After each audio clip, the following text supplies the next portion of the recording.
Chapter 7. A white frost on 3 nights running, and a terrible blackening of dahlias, whose reputation was quite gone by morning, would probably have convinced the ladies of Tilling that it was time to put summer clothing in camphor and winter clothing in the backyard to get aired, even if the Padre had not preached that remarkable sermon on Sunday. It was so remarkable that Miss Mapp quite forgot to note grammatical lapses and listened entranced.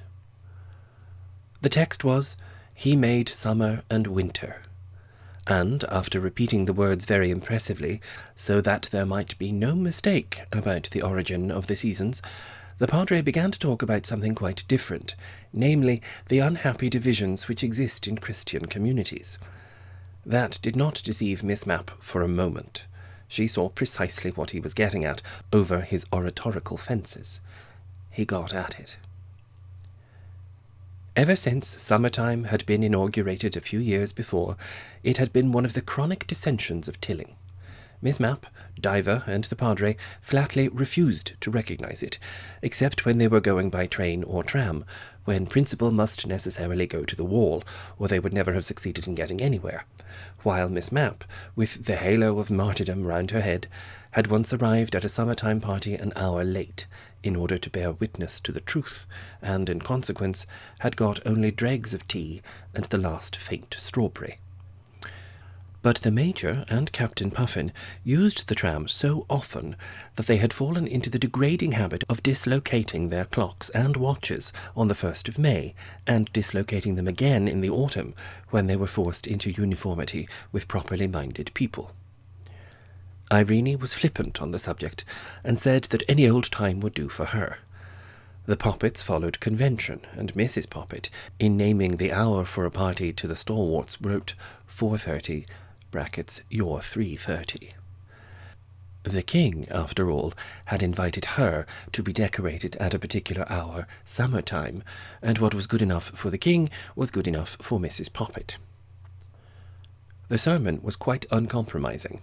There was summer and winter, by divine ordinance, but there was nothing said about summer time and winter time. There was but one time, and even as life only stained the white radiance of eternity, as the gifted but, alas, infidel poet remarked, so, too, did time. But ephemeral as time was, noon in the Bible clearly meant 12 o'clock, and not 1 o'clock. Towards even meant towards even, and not the middle of a broiling afternoon. The 6th hour, similarly, was the Roman way of saying 12.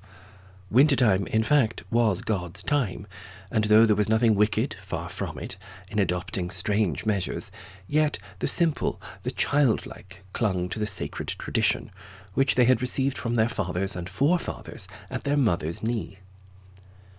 Then followed a long and eloquent passage, which recapitulated the opening about unhappy divisions, and contained several phrases regarding the lengths to which such divisions might go, which were strikingly applicable to duelling. The peroration recapitulated the recapitulation, in case anyone had missed it, and the coda, the close itself, in the full noon of the winter sun, was full of joy at the healing of all such unhappy divisions. And now the rain rattling against the windows drowned the doxology. The doctrine was so much to her mind that Miss Mapp gave a shilling to the offertory instead of her usual 6pence, to be devoted to the organist and choir fund. The Padre, it is true, had changed the hour of services to suit the heresy of the majority, and this for a moment made her hand falter. But the hope, after this convincing sermon, that next year morning service would be at the hour falsely called 12, decided her not to withdraw this handsome contribution.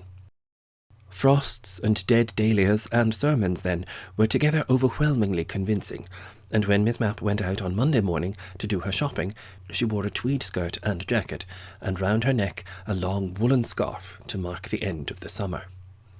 Mrs. Poppet, alone in her disgusting ostentation, had seemed to think 2 days ago that it was cold enough for furs, and she presented a truly ridiculous aspect in an enormous sable coat, under the weight of which she could hardly stagger, and stood rooted to the spot when she stepped out of the Royce. Brisk walking and large woolen scarves saved the others from feeling the cold and from being unable to move, and this morning the high street was dazzling with the shifting play of bright colours. There was quite a group of scarves at the corner where Miss Mapp's street debouched into the high street. Irene was there, for it was probably too cold for Mr. Hopkins that morning, looking quainter than ever in corduroys and mauve stockings, with an immense orange scarf bordered with pink. Diva was there, wound up in so delicious a combination of rose madder and Cambridge blue that Miss Mapp, remembering the history of the rose madder, had to remind herself how many things there were in the world more important than worsted. Evie was there in vivid green with a purple border.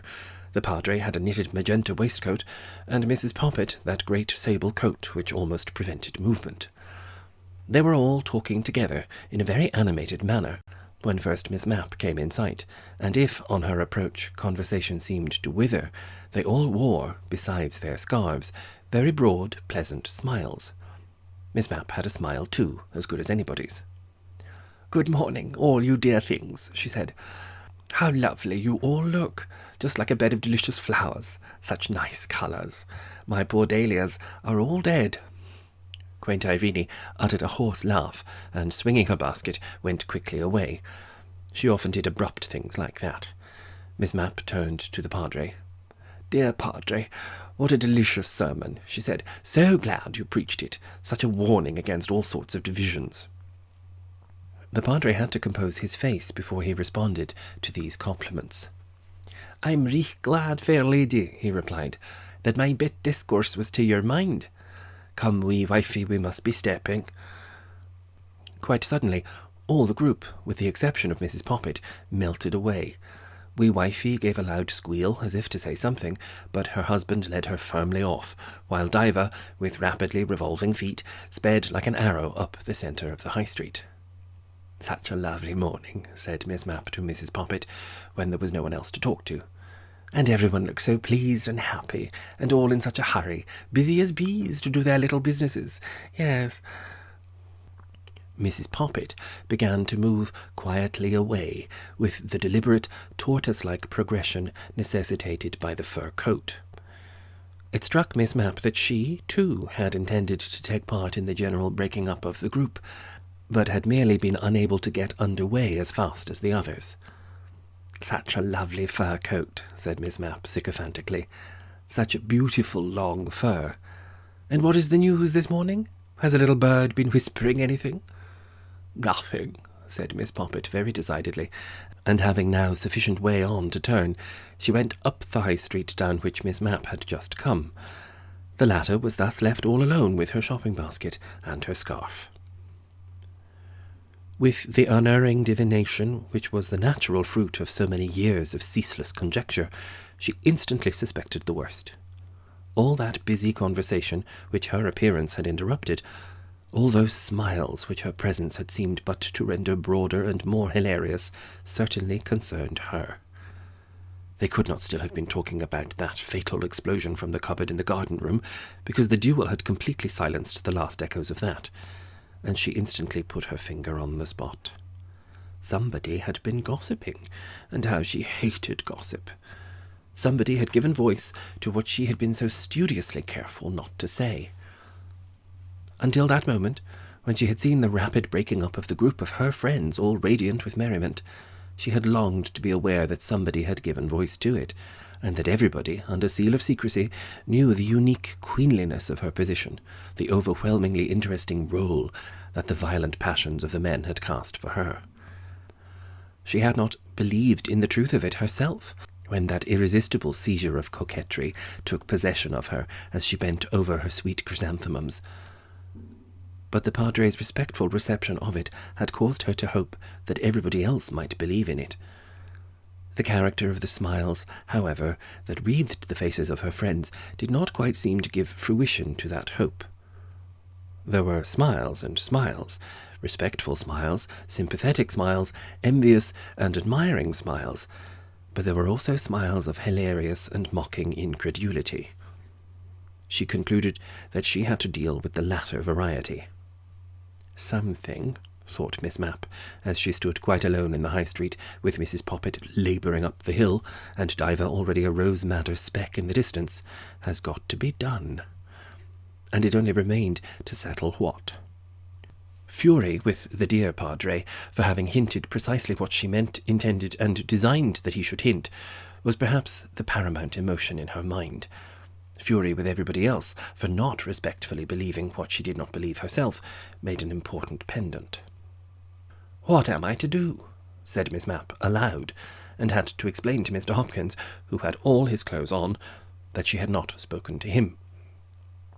Then she caught sight again of Mrs. Poppet's sable coat, hardly further off than it had been when first this thunderclap of an intuition deafened her, and still reeling from the shock, she remembered that it was almost certainly Mrs. Poppet who was the cause of Mr. Wise writing her that exquisitely delicate note with regard to Thursday. It was a Herculean task, no doubt, to plug up all the fountains of talk in Tilling which were sprouting so merrily at her expense, but a beginning must be made before she could arrive at the end. A short scurry of nimble steps brought her up to the Sables. "Dear Mrs. Poppet," she said, "if you are walking by my little house, would you give me 2 minutes' talk? And, so stupid of me to forget just now, will you come in after dinner on Wednesday for a little rubber? The days are closing in now. One wants to make the most of the daylight, and I think it is time to begin our pleasant little winter evenings." This was a bribe, and Mrs. Poppet instantly pocketed it, with the effect that 2 minutes later she was in the garden-room and had deposited her sable coat on the sofa. "Quite shook the room with the weight of it," said Miss Mapp to herself while she arranged her plan. She stood looking out of the window for a moment, writhing with humiliation at having to be suppliant to the member of the British Empire. She tried to remember Mrs. Poppet's Christian name, and was even prepared to use that, but this crowning ignominy was saved her, as she could not recollect it. "Such an annoying thing has happened," she said, though the words seemed to blister her lips. "And you, dear Mrs. Poppet, as a woman of the world, can advise me what to do. The fact is that somehow or other, and I can't think how, people are saying that the duel last week, which was so happily averted, had something to do with poor little me. So absurd. But you know what gossips we have in our dear little Tilling." Mrs. Poppet turned on her a fallen and disappointed face. "But hadn't it?" she said. "Why, when they were all laughing about it just now—" "I was right then," thought Miss Mapp, "and what a tactless woman. I said I believed it, and I told Mr. Wise." Miss Mapp cursed herself for her frankness, but she could obliterate that again, and not lose a rare, goodness knew how rare, believer. "I'm in such a difficult position," she said. "I think I ought to let it be understood that there is no truth whatever in such an idea, however much truth there may be. And did dear Mr. Wise believe?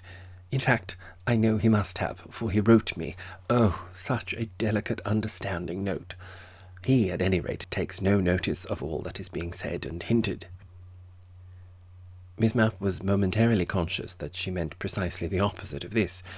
Dear Mr. Wise did take notice, most respectful notice, of all that was being said and hinted, thank goodness. But a glance at Mrs. Poppet's fat and interested face showed her that the verbal discrepancy had gone unnoticed, and that the luscious flavour of romance drowned the perception of anything else. She drew a handkerchief out and buried her thoughtful eyes in it a moment, rubbing them with a stealthy motion, which Mrs. Poppet did not perceive, though Diver would have. "My lips are sealed," she continued, opening them very wide, "and I can say nothing, except that I want this rumour to be contradicted. I dare say those who started it thought it was true, but true or false, I must say nothing. I have always led a very quiet life in my little house, with my sweet flowers for my companions, and if there is one thing more than another that I dislike, it is that my private affairs should be made matters of public interest. I do no harm to anybody. I wish everybody well, and nothing will induce me to open my lips on this subject. I will not," cried Miss Mapp, "say a word to defend or justify myself. What is true will prevail. It comes in the Bible."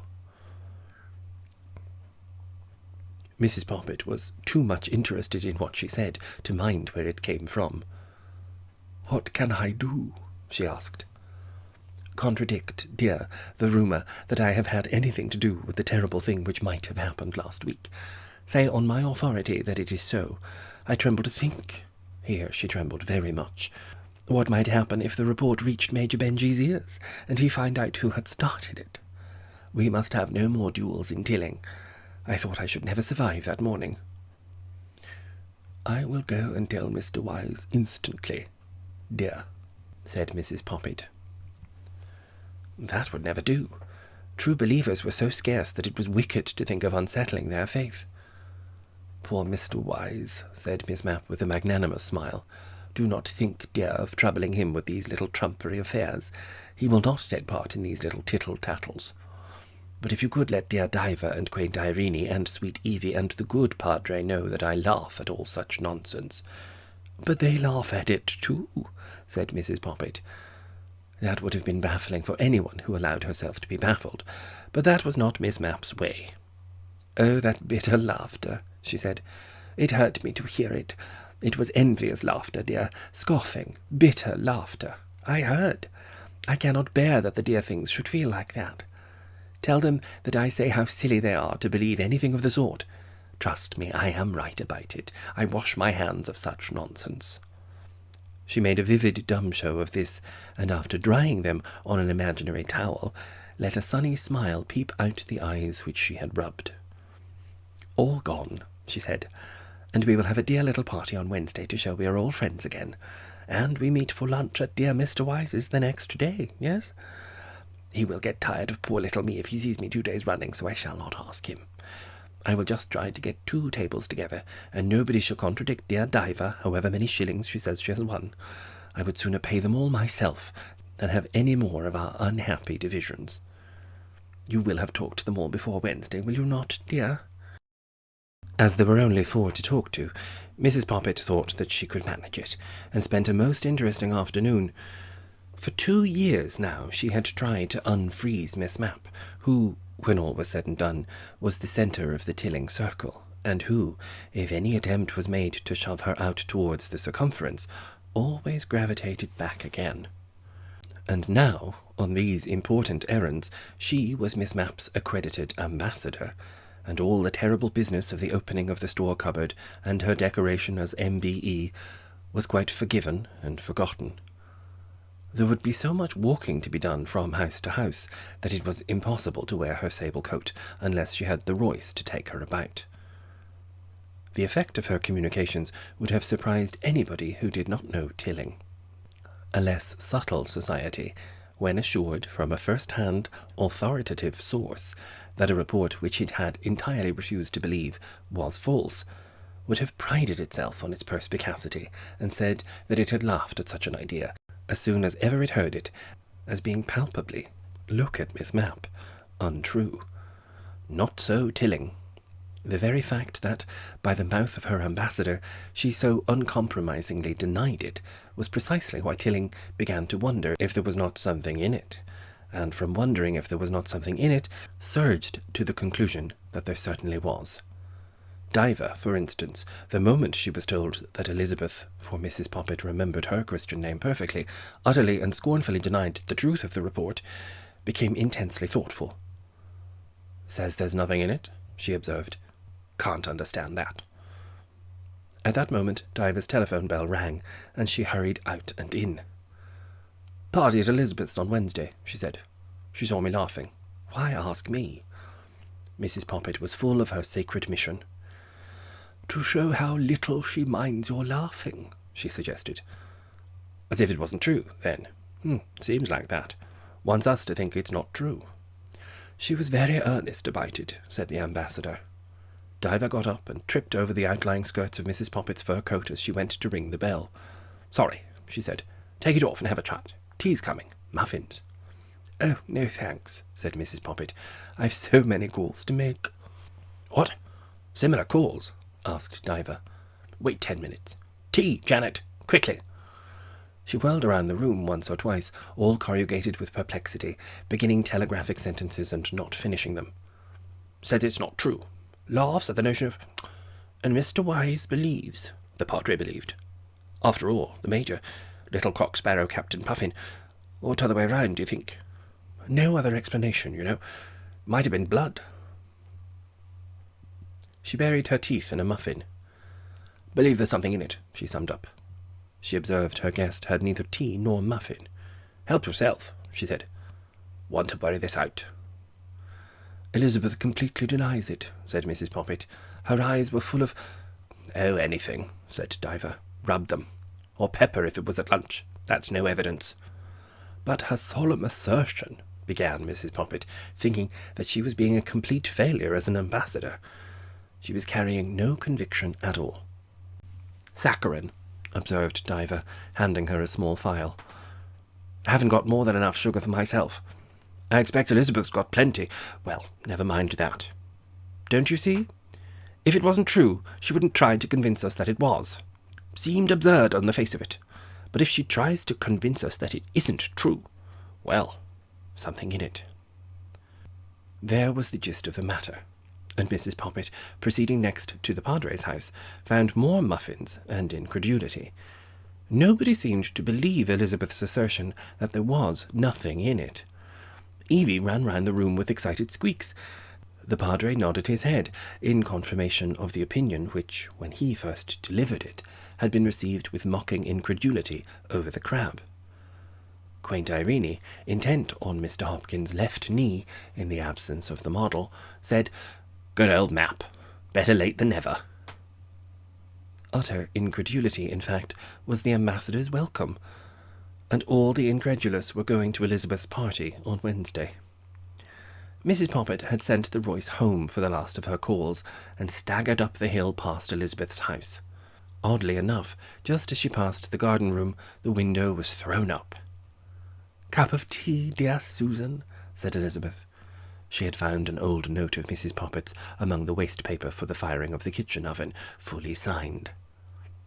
"Just 2 minutes' talk, Elizabeth," she promptly responded. The news that nobody in Tilling believed her left Miss Mapp more than calm, on the bright side of calm, that is to say. She had a few indulgent phrases that tripped readily off her tongue for the dear things who hated to be deprived of their gossip, but Susan certainly did not receive the impression that this playful magnanimity was attained with an effort. Elizabeth did not seem really to mind. She was very gay. Then, skilfully changing the subject, she mourned over her dead dahlias. Though Tilling, with all its perspicacity, could not have known it, the intuitive reader will certainly have perceived that Miss Mapp's party for Wednesday night had, so to speak, further irons in its fire.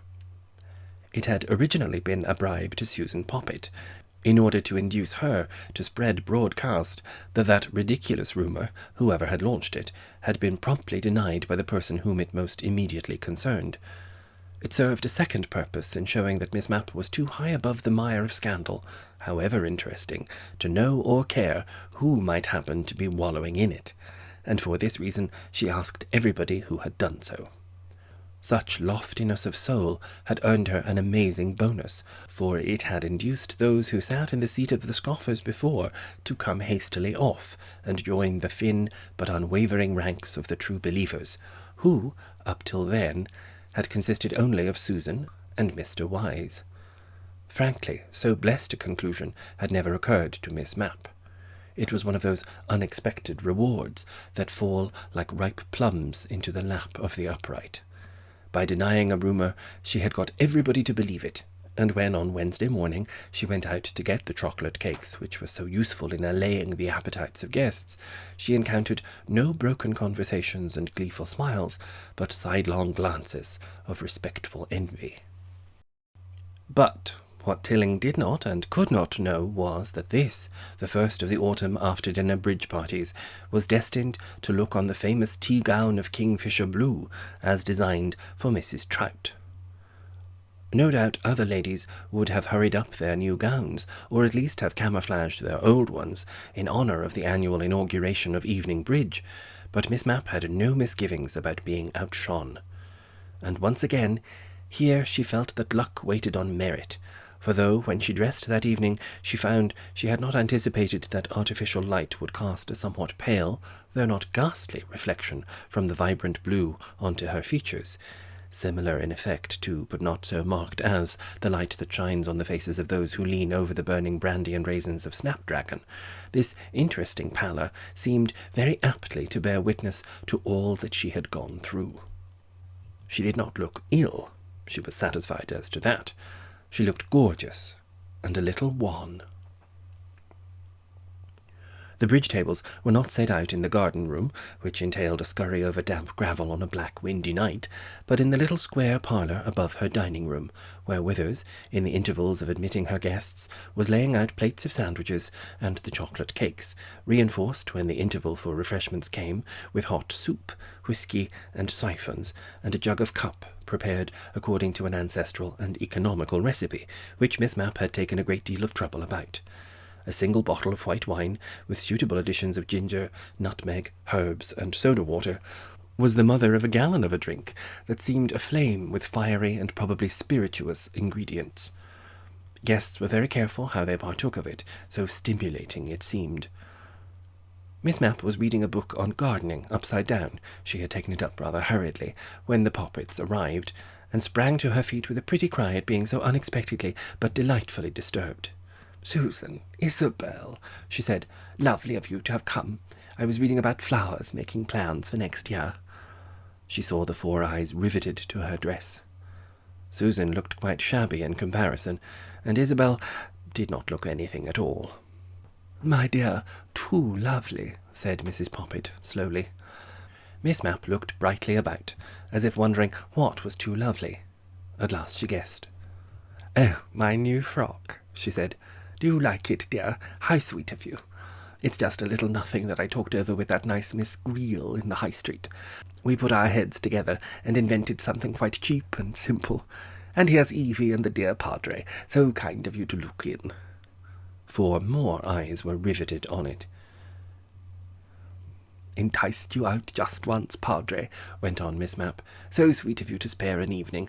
And here's Major Benjy and Captain Puffin. Well, that is nice." This really was tremendous of Miss Mapp.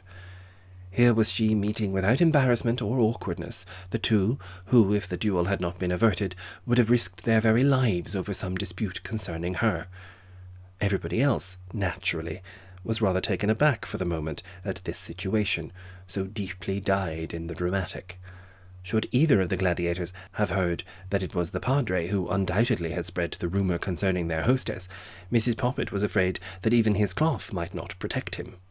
But no such deplorable calamity occurred, and only 4 more eyes were riveted to the Kingfisher blue. "Upon my word," said the Major, "I never saw anything more beautiful than that gown, Miss Elizabeth. Straight from Paris, eh? Paris in every line of it." "Oh, Major Benjy," said Elizabeth, "you're all making fun of me and my simple little frock. I'm getting quite shy. Just a bit of old stuff that I had, but so nice of you to like it. I wonder where Diva is.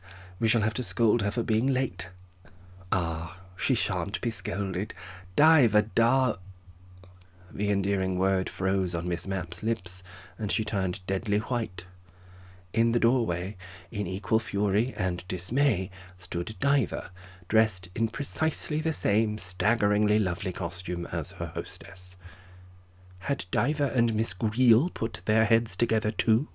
Had Diva got a bit of old stuff? Miss Mapp pulled herself together first and moistened her dry lips. "So sweet of you to look in, dear," she said. "Shall we cut?"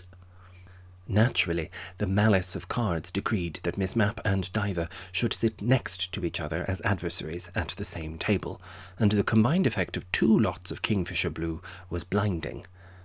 Complete silence on every subject connected, however remotely, with dress was, of course, the only line for correct diplomacy to pursue. But then Major Benjy was not diplomatic, only gallant. "Never saw such stunning gowns, eh, Padre?" he said. "Dear me, they are very much alike too, aren't they? Pair of exquisite sisters."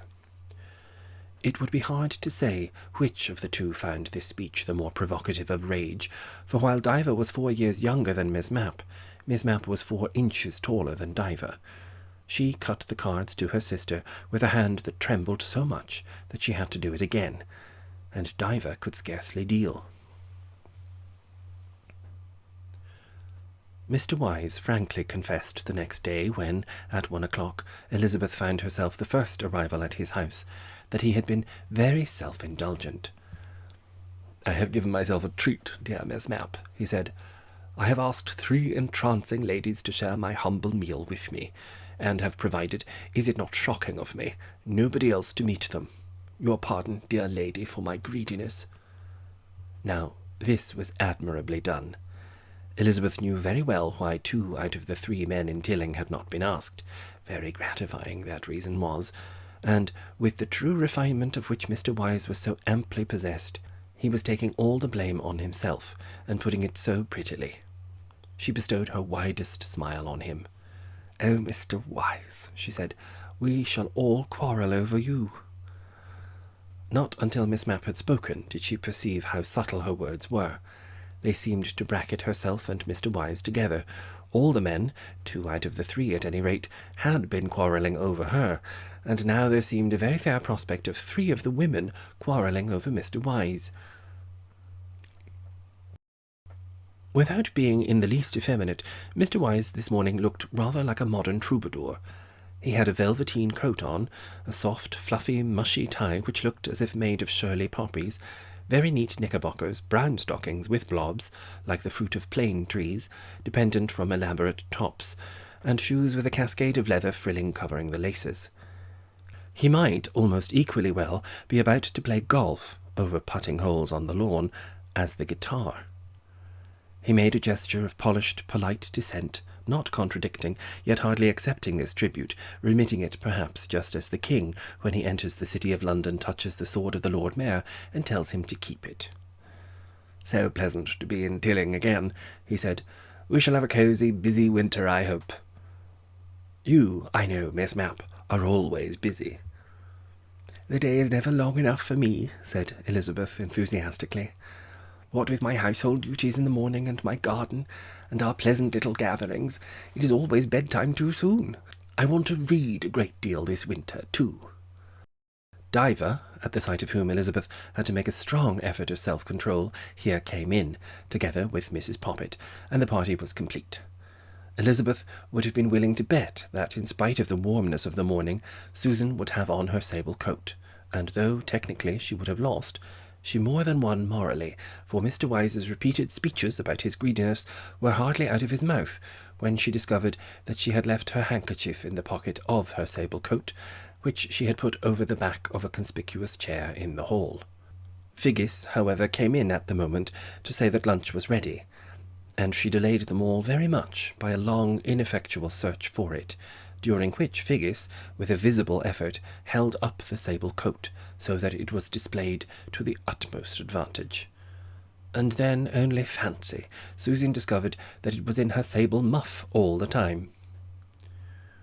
All 3 ladies were on tenterhooks of anxiety as to who was to be placed on Mr. Wise's right, who on his left, and who would be given only the place between 2 other women. But his tact was equal to nothing. "Miss Mapp," he said, "will you honour me by taking the head of my table and be hostess for me? Only I must have that vase of flowers removed. Figgis, I can look at my flowers when Miss Mapp is not here. Now, what have we got for breakfast? Lunch, I should say." The macaroni, which Mr. Wise had brought back with him from Naples, naturally led on to Italian subjects, and the general scepticism about the Contessa di Faraglione had a staggering blow dealt it. "My sister," began Mr. Wise, and by a swift sucking motion Diver drew into her mouth several serpents of dependent macaroni, in order to be able to listen better without this agitating distraction. "My sister, I hope, will come to England this winter, and spend several weeks with me." Sensation. "And the Count?" asked Diver, having swallowed the serpents. "I fear not. Jacko, Francesco, you know, is a great stay-at-home. Amelia is looking forward very much to seeing Tilling. I shall insist on her making a long stay here before she visits our relations at Whitchurch." Elizabeth found herself reserving judgment. She would believe in the Contessa Faraglione no one more firmly when she saw her, and had reasonable proofs of her identity. "Delightful," she said, abandoning with regret the fruitless pursuit with a fork of the few last serpents that writhed on her plate. "What an addition to our society! We shall all do our best to spoil her, Mr. Wise. When do you expect her?" "Early in December. You must be very kind to her, dear ladies. She is an insatiable bridge player. She has heard much of the great players she will meet here." That decided Mrs. Poppet. She would join the correspondence class, conducted by Little Slam, in Cosy Corner. Little Slam, for the sum of 2 guineas payable in advance, engaged to make first-class players of anyone with normal intelligence. Diver's mind flew off to the subject of dress, and the thought of the awful tragedy concerning the tea-gown of Kingfisher Blue, combined with the endive salad, gave a wry twist to her mouth for a moment. "I, as you know," continued Mr. Wise, "am no hand at bridge." "Oh, Mr. Wise, you play beautifully," interpolated Elizabeth. "Too flattering of you, Miss Mapp, but Amelia and Cecco do not agree with you. I am never allowed to play when I am at the Villa Faraglione, unless the table cannot be made up without me, but I shall look forward to seeing many well-contested games." The quails and the figs had come from Capri, and Miss Mapp, greedily devouring each in turn, was so much incensed by the information that she had elicited about them, that, though she joined in the general lobgesang, she was tempted to inquire whether the ice had not been brought from the South Pole by some Antarctic expedition. Her mind was not, like poor Diver's, taken up with obstinate questionings about the Kingfisher Blue tea-gown, for she had already determined what she was going to do about it. Naturally, it was impossible to contemplate fresh encounters like that of last night, but another gown, Crimson Lake, the colour of Mrs. Trout's toilet for the second evening of the Duke of Hampshire's visit, as Vogue had informed her, had completely annihilated Newport with its splendour. She had already consulted Miss Greele about it, who said that if the Kingfisher Blue was bleached first, the dye of Crimson Lake would be brilliant and pure. The thought of that, and the fact that Miss Greele's lips were professionally sealed, made her able to take Diver's arm as they strolled about the garden afterwards. The way in which both Diver and Susan had made up to Mr. Wise during lunch was really very shocking, though it did not surprise Miss Mapp, but she supposed their heads had been turned by the prospect of playing bridge with a countess. Luckily, she expected nothing better of either of them, so their conduct was in no way a blow or a disappointment to her.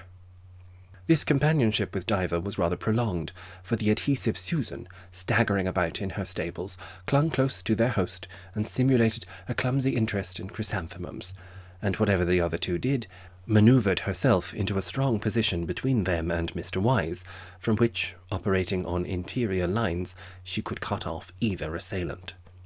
More depressing yet, and throwing a sad new light on his character, Mr. Wise seemed to appreciate rather than resent the appropriation of himself, and instead of making a sortie through the beleaguering sables, would beg Diver and Elizabeth, who were so fond of fuchsias and knew about them so well, to put their heads together over an afflicted bed of these flowers in quite another part of the garden, and tell him what was the best treatment for their anemic condition. Pleasant and proper though it was to each of them that Mr. Wise should pay so little attention to the other, it was bitter as the endive salad to both that he should tolerate, if not enjoy, the companionship which the forwardness of Susan forced on him, and while they absently stared at the fuchsias, the fire kindled, and Elizabeth spake her tongue. "How very plain poor Susan looks to-day," she said. "Such a colour, though to be sure I attribute that more to what she ate and drank than to anything else. Crimson. Oh, those poor fuchsias, I think I should throw them away." The common antagonism Diver felt had drawn her and Elizabeth into the most cordial of understandings. For the moment she felt nothing but enthusiastic sympathy with Elizabeth, in spite of her Kingfisher Blue gown. What on earth, in parenthesis, was she to do with hers? She could not give it to Janet. It was impossible to contemplate the idea of Janet walking about the High Street in a tea-gown of Kingfisher Blue just in order to thwart Elizabeth. "Mr. Wise seemed taken with her," said Diver. "How he can. Rather a snob. MBE.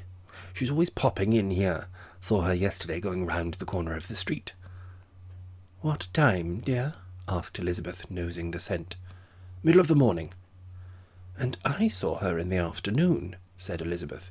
"That great lumbering Rolls-Royce went tacking and skidding round the corner below my garden room." "Was she in it?" asked Diver. This appeared rather a slur on Elizabeth's reliability and observation. "No, darling, she was sitting on the top," she said, taking the edge off the sarcasm, in case Diver had not intended to be critical, by a little laugh.